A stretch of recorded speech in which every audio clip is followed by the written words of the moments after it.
Welcome to the Farming Without the Bank podcast, the show with a no BS approach to money, hosted by a farm strategy expert and authorized IBC practitioner. Join us as we get real and expose the flaws of traditional financial institutions in order to help farmers take control of their finances, create peace of mind, grow their wealth, and leave a legacy. Now, here's your host, Mary Jo Ehrman.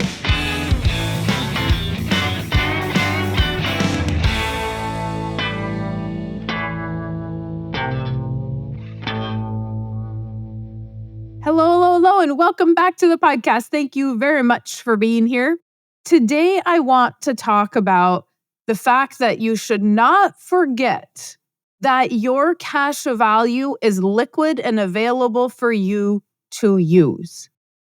What happens is that we are programmed to think, my life insurance premium is an expense. It is gone. I cannot access the money, right? Because everything that comes to us that we have to write a check for is an expense, and we think we don't have access to that money anymore. And I run into this a lot where people will say, well, I can only put in X amount of premium. And I know by looking at their numbers that they could pay more premium. I am not a salesperson. I am not going to push somebody to pay more premium than what they are comfortable with. But it came up yesterday, so I want to talk about it. I had a gentleman that I knew he could do more premium than what he was looking at. What he was looking at compared to the size of his operation, compared to his income, the fact that he was not hardly borrowing any operating money, and 95% of his operation was cash. He was paying cash for everything. Yes, people do that in farming. All right. So I said, I'm totally okay with whatever premium you want to pay. However, I want you to consider the fact that if you put X amount of dollars in, you are not really going to ever need these policies because you are funding them so small compared to what you need access to that you're never going to need the policy. And so as we were talking, and then he said, well, I want, let's say he wants $500,000 in 10 years. Okay. If you want $500,000 in 10 years, then you basically have to put $50,000 in a year. So whatever the premium is, you can typically take it times 10, and you're going to have that in 10 years. And I said, but you're only wanting to put less than half of that in. So you're going to come to me in 10 years and say, well, I'm really disappointed. This isn't what I thought it was. And I said, so why don't you fund it a little bit higher? Because you have access to the liquidity of that money anyway. And that is what he forgot. And many, many people do. They think that this is a bill and that they're not going to be able to access that money. Depending on the company, you're going to have access to money in 10 to 30 days. He forgot that he's going to have access to the majority of that money right away. And in his head, it just made more sense. That is one of the hardest things to get over and to really grasp with this concept, because we can't see it in a savings account. We don't see it in our checking account. We think if we write a $10,000 check, we don't have access to $10,000. No, you're going to have access to $600, $700, $7,500 right away. That's year one, people. If you look at my book, if you look at Nelson's book, you will see the numbers in there. Every year you pay your premium, access to more and more money is available because we are earning dividends and interest. Yes, we are still paying for life insurance expense. That does not go away. Okay? You still have a life insurance expense, but the dividends and the compound interest are starting to work, that we now are having access to more and more money. At some point, more than what we put in. So the first couple of years, we have to capitalize that policy. Yes, we're going to lose access to a little bit, but it's a little bit. So many of us think, oh, we can't fund this thing like we would want to because we don't have access to any of it. Now, we still have to be smart. We still can't fund it with every last dollar we have because we have to pay interest back, right? We have to pay loans back. In this gentleman's case, he wants to use it for operating. Well, if he's going to use it for operating, then just make it an interest-only loan. That's totally fine. You can pay the interest only. So this isn't going to be a super long podcast. I don't have 15 minutes of stuff to rant about today. I don't have 15 minutes of, beating a dead horse. However, it is very simple. As my client Nate says, it's very simple when you quit making it so hard. And we make it harder than it needs to be because we have these preconceived notions of how it works. And so, just like I said in my last podcast, put it in your books, put the cash value in as an asset, run it like you would a loan so that you can see what that looks like.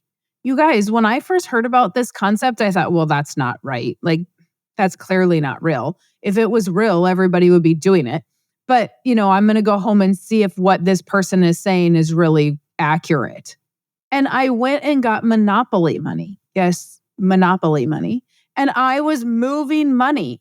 Like I would take it from the policy, I would borrow from the policy and I would give it to myself and I would pay myself interest and I'd pay it back plus interest.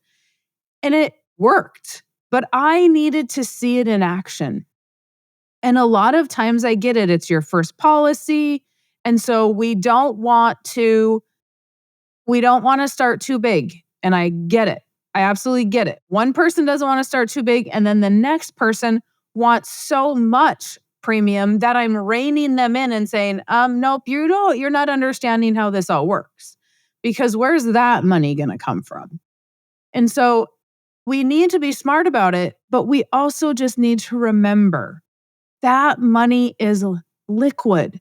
We have access to it.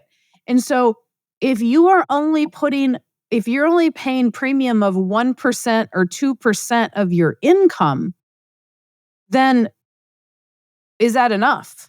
If you have an operation that you are running mostly cash and not borrowing a lot of money to buy equipment to operate, the premium should be funded at a higher level. If you are done making a payment to the bank on something, why is that exact same dollar amount not going into a policy? It's always funny to me when somebody comes in and they're like, oh yeah, I was making a, $50,000 equipment payment. And so I'll start a policy, but only at 25. So they cut it in half. And I'm like, 25? You were making 50 and you had access to none of that. None of that. And so why wouldn't you just be super honest and do the 50? And then if you're going to borrow against it, then make sure you can pay that back. But what happens is people want to do 25 so that they can then borrow against it and make the premium payment the next year. Okay, I get it, but if you would still have that piece of equipment payment, you would have a $50,000 gone, right? It would be gone. You wouldn't have access to any of it. And so sometimes we need to just step out of our comfort zone just a tish more and really look at what do we want to accomplish long term. The interesting thing about this case that I talked about yesterday is the gentleman, I said, if you just continue to do what you're doing with the money I am suggesting you do as premium, if you just continue to use that money as cash, over your lifetime, you're going to miss out on $8 million. That's what his compound interest and dividends worked out to be over his lifetime. $8 million. You can keep using the cash. You can keep building the operation. That's totally fine. That's awesome. But do you want the operation and the $8 million? Because you can use your money exactly the same way if we run it through the policy. We're going to give up access to a little bit of money up front so we can have $8 million later. So when you're thinking about premiums, remember that money is liquid. A portion of that money is going to be liquid immediately. We're going to be able to use it.